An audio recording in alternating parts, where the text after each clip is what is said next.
Hey there, Fletch from All Things Overlanding here, and today I'm going to be showing you how to install these AUXITO DRL Explore 1 7-inch spotlights on your vehicle. Now, I'm going to be doing a somewhat abnormal install. These things come with some really nice heavy-duty brackets that you could of course use to attach to a cab rack or a bed rack. In my case, I'm slightly going to be changing the way that they would typically mount to mount them to the front of my Alibaba camper via the channel that is already built into the camper. So I'm going to show you that too. So again, I will talk a little bit about how to mount it standard, but I'm going to show you how to mount it on the front of a camper with channel in it. I'm also going to walk you through the wiring because I had a little bit of trouble finding other videos online that kind of tell you what the DRLs are, how they work, do they share a common ground, that kind of thing. So I'm going to share a little bit of tech specs on these things too that I figured out in messing with them.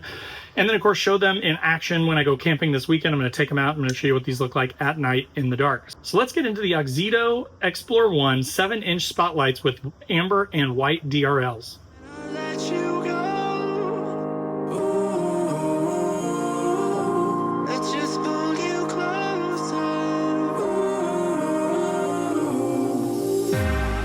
Understand where it came from, but you got it, my got it. It began in the land of the sandstorm. I fought it, though I wanted everything to do with what you gave to me. Loosening my grip. All right, guys, so as I mentioned, mine install is going to be a little bit abnormal because I wanted mine to actually be mounted on the front of the truck facing forward. Typically, these big heavy-duty brackets would be mounted down, right? So you would be able to have both this slot in this hole and this other one, so you have a little bit more support and you have some adjustability.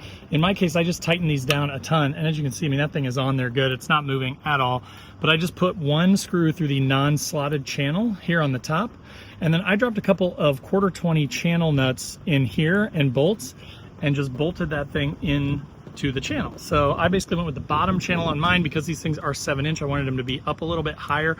I will show you some video here in the end when I go camping to show you if there's much glare off the hood. I'm not terribly worried about it, but we will test it just to see. But so I'm going to put one here and then one across there. I basically measured a few inches inside of my latches, and then that's how I made them symmetrical. So I've already wired this one up just to test it, make sure that that's going to work. We're going to get the other one mounted, and then we're going to do our wiring. Now my plan is to sort of run the wiring via some zip tie 3M adhesive things on the bottom of the camper. So I'm going to run all my wiring over to the other side, to the driver's side, and then down the back between the cab and the bed. And then there's a grommet in the back of my bed where I'm going to run the cables through there so that I can hook them into my power system, which is my Red Arc power management. So I've got the TVMS, the total vehicle management system up there, the Manager 30 next to it, a 3000 watt lead time inverter, and two 320 amp hour heated lead time batteries.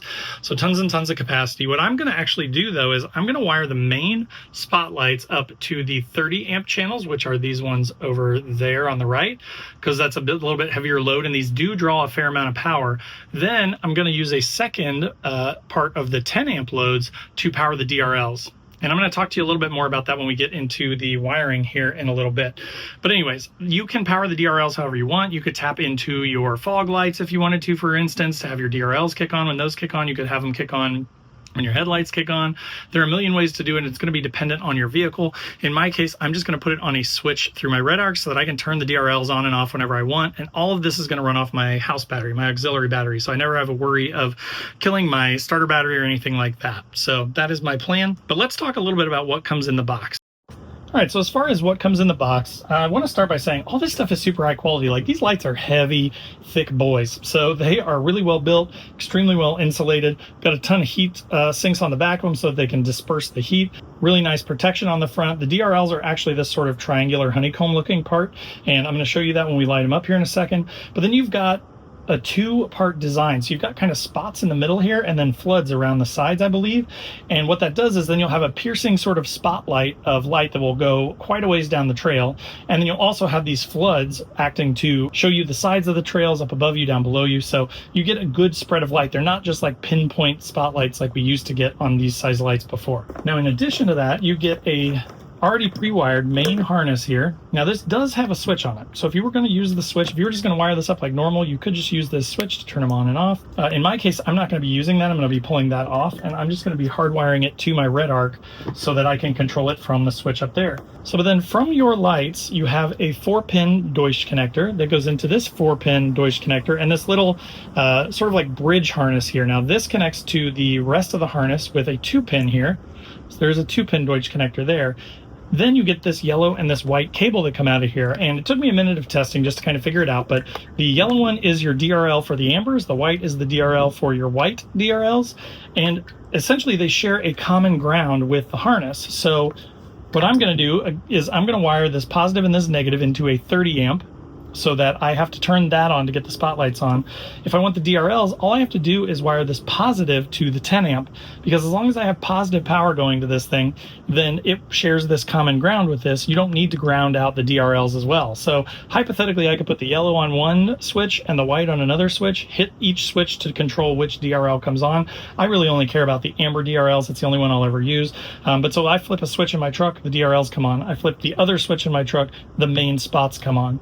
But I can control it all from my red arc red vision up front, and I'll show you that here towards the end of the video. So again, you do get a relay that's built into here. You get a built-in fuse. You've got your positive and your negative with good sized wire, and essentially all you're going to do is connect this to the back of your light, run your yellow or your white to wherever you want to tap into to get power for your DRLs, and then connect your red and your black to the positive and negative of your starter battery, of your auxiliary battery. Depends on how you're going to wire it.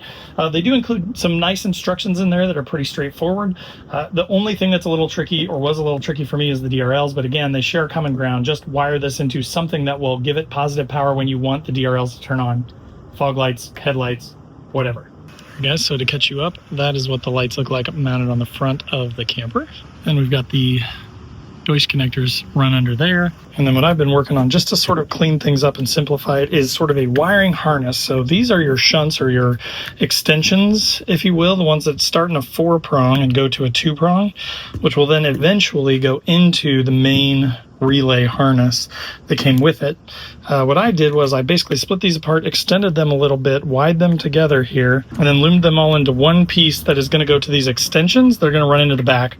Now, I didn't have any yellow cord, so one of these, the single solo wire here, is my DRL for the ambers, and then the black and red together is my main power for the spots. So again, I'm going to run this down underneath the camper, into the back, through the grommet hole down here in the bottom, and then up into the main power, 30 amp for the main spotlights, and then one of the 10 amp ones for the DRLs. And we're going to make sure that it works. So essentially now I'm just going to go plug these into the harnesses, and then I'm going to find a way to sort of tuck the cables up underneath of the camper, run them down the back of the cab and in through the grommet hole, and we will be in good shape. So let's get that done, and I'll get you updated on where we're at. All right, guys, so quick update. As you can see, we have gotten our looms run. Used one 3M adhesive zip tie thing on each side to hold each side up, and then a couple back here to kind of keep it off the shark fin and off the cab. And it's going to run right down here between the cab and the back. Now I can't see out my back window anyway, so those wires are fine. And the grommet is over here on the passenger side. So I'm just going to climb under the truck up here, feed that stuff up through the grommet down there. And then once it gets into the inside, we will just hook it straight into the existing stuff. So one quick note here is that keep in mind this thing's on a relay. So essentially, if you were using the switch, then the power provided to the switch when you push the button would complete the circuit and make the light turn on. It took me a second to figure it out, but I just wired the positive and the negative in. My DRLs were working because they just needed the ground. But to flip on the big spotlights, you do need to engage with the switch. So what I'm doing basically is wiring a jumper for the blue cable is the positive. I'm going to wire that in with my positive, my main positive for the lights. And then when I put that on my red arc switch up here, when I power that, it's going to tell the switch essentially through this blue cord that it's getting power and that the switch is in the on position, and then the power is going to flow through the main positive and negative wires on the end, and it's going to power the lights. So just another thing, I'm doing a weird sort of unorthodox thing. If you're using the switch, you don't have to do any of this. You can just simply turn it on and it will power up. But since I uninstalled this switch, I'm basically tricking it or bypassing it with this blue cable and powering it into the main power all at the same time. So when I flip the power, it tells the switch that it's on, so the relay can kick on and then pull the power. All right, so now let's see what they look like at night.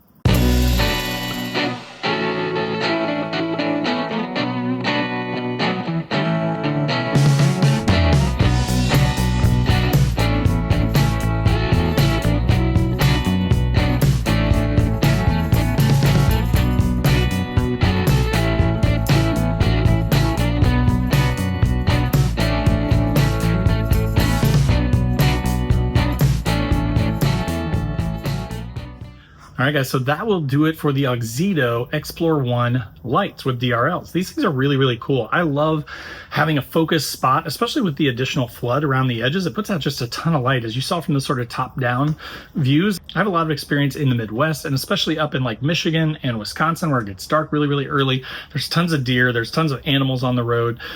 Being able to see when you're out in the middle of nowhere and you're not going to blind traffic, of course, you're not using these on the road, is a huge, huge win, and just gives you a ton of peace of mind, safety, helps prevent, accidents. So I've always been a big fan of having additional lighting on the front of my vehicle. So I'll put a link to these things in the description below. They are a little bit on the pricey side, but they're super heavy duty, really good quality. AUXITO has been in the business for a while now.